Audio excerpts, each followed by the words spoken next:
This is the rear bulkhead panel for the Triumph TR2. So this has been made in millboard, cut on our in-house CNC machine. It's then been trimmed in vinyl to original specifications. We can also do it in leather if you prefer. So it's a millboard panel.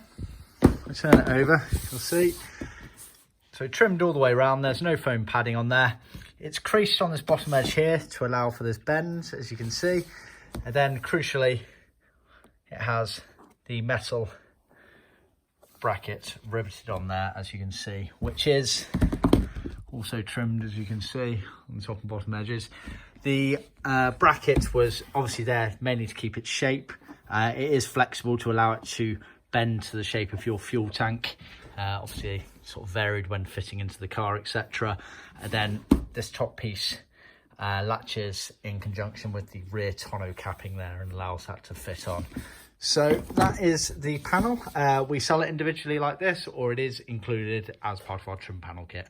So see our website for more details.